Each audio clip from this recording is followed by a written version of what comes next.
আসসালামু আলাইকুম। আশা করি সকলেই ভালো আছেন। তো আমরা HTML এর যে কোর্সটা স্টার্ট করেছি তার 4 নাম্বার পার্টে চলে আসছি। আজকে আমরা কথা বলবো লিংক স্ট্রাকচার নিয়ে। আসলে লিংক স্ট্রাকচারটা কি, এটার একটা বেসিক একটা ধারণা আপনাদেরকে দেওয়ার চেষ্টা করব। আর এই ওয়েবসাইটটাকে ফলো করার যে মেইন কারণ হচ্ছে ওয়েবসাইটটা অনেক ভালো। আপনারা এখানে এসে, আমরা যেমন পড়াশোনার ক্ষেত্রে বই ব্যবহার করি, কিন্তু বই ব্যবহার করে আমরা সবকিছু বুঝতে পারি না, কারণ একটা টিচার প্রয়োজন হয়। সেক্ষেত্রে আপনারা মনে করবেন যে ওয়েবসাইটকে কেন ফলো করা হচ্ছে। আপনারা জানেন যে আপনাদের ঘরে অবশ্যই বই থাকে, কিন্তু বইয়ের সবগুলো ভাষা আমরা বুঝতে পারি না, এজন্য টিচার প্রয়োজন পড়ে। সেম ওয়েতে আপনাদের গাইডলাইন দেওয়ার জন্যই এই কাজটা করা হচ্ছে। তো চলুন আজকে আমরা দেখব লিঙ্ক স্ট্রাকচারটা কি। লিঙ্ক স্ট্রাকচার খুব সহজ এবং বোধগম্য রাখুন, যাতে সার্চ ইঞ্জিনে ইউজার উভয়ই পড়তে পারে এবং বুঝতে সুবিধা হয়। ধরুন যে আপনি একটা ওয়েবসাইট তৈরি করতে চাচ্ছেন, যার লিঙ্ক থাকবে একটা নির্দিষ্ট, বা ওয়েবসাইটের ডোমেইন নেম যেটাকে বলতে পারেন, সেখানে একটা লিঙ্ক থাকবে। লিঙ্কটা একদম সুন্দরভাবে, যারা ওয়ার্ডপ্রেস নিয়ে কাজ করতেছেন তারা অবশ্যই বুঝবেন লিঙ্কটা কি কাজ করে। আপনার নাম হতে পারে, যে কোনো একটা নাম আপনার হতে পারে। সেই নামের এগেনস্টে আমরা যখন ডোমেইন কিনি, তখন আমাদের একটা ডোমেইন কেনার পরে ওয়েবসাইটে যখন আমরা লঞ্চ করি, তখন দেখা যায় একটা ইউআরএল আমাদেরকে প্রোভাইড করে, যে ইউআরএল এর মাধ্যমে আমরা ওয়েবসাইটটাকে ভিজিট করতে পারি।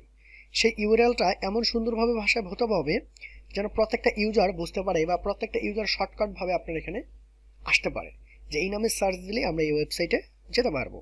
এটা হচ্ছে সবচেয়ে সহজ একটা উপায়।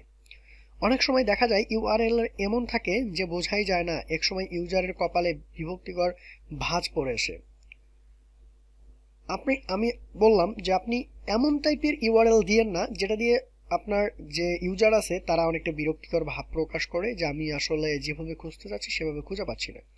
যেমন আপনার যদি পিএইচপি প্রয়োজন পড়ে, তাহলে আপনি পিএইচপি রিলেটেড একটা ওয়েবসাইট খুঁজবেন। তাহলে আপনি ফার্স্ট অফ অল সার্চ করতে পারেন, ওয়েবসাইট যেহেতু খুঁজতেছেন php.com, দেখতে পারেন কোনো না কোনো ওয়েবসাইট তো আসবেই নিশ্চিত। তাহলে পিএইচপি বাংলা টিউটোরিয়াল এই টাইপের যখন আপনি সার্চ করবেন, তখন দেখবেন গুগলে বিভিন্ন ধরনের পেজ চলে আসছে, তাদের একটা নির্দিষ্ট ইউআরএল আছে, যে ইউআরএলটা অনেকটা ইউনিক হতে হবে।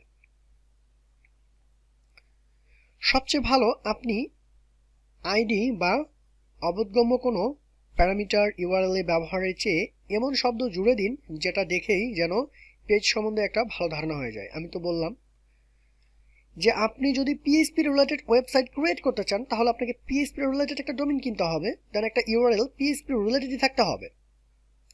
এমন হ জ ল র ব আপনাকে ইউআরএল দেওয়া যাবে না যেটা দিয়ে আপনার ইউজার আপনার ওয়েবসাইটে ভিজিট করতে পারছে না, তাহলে আপনার সেই ইউআরএলটা দেওয়ার কোনো প্রয়োজন নেই। আশা করি কনসেপ্টটুকু ক্লিয়ার।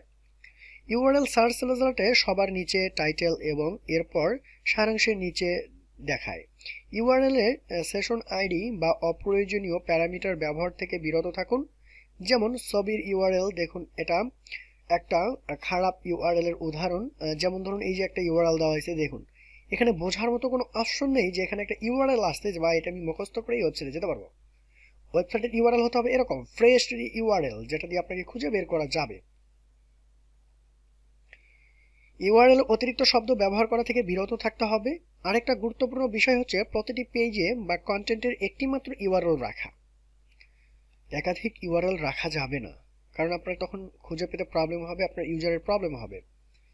একই পেজে যদি একাধিক ইউআরএল থাকে, সার্চ ইঞ্জিন কিন্তু আলাদা আলাদা পেজ মনে করে, ফলে র্যাঙ্কিংও সেভাবে দিয়ে থাকে। যদি দেখেন যে আপনার সাইটে একটা পেজের কয়েকটা ইউআরএল, তাহলে 301 রিডিরেক্ট হয়ে যাবে।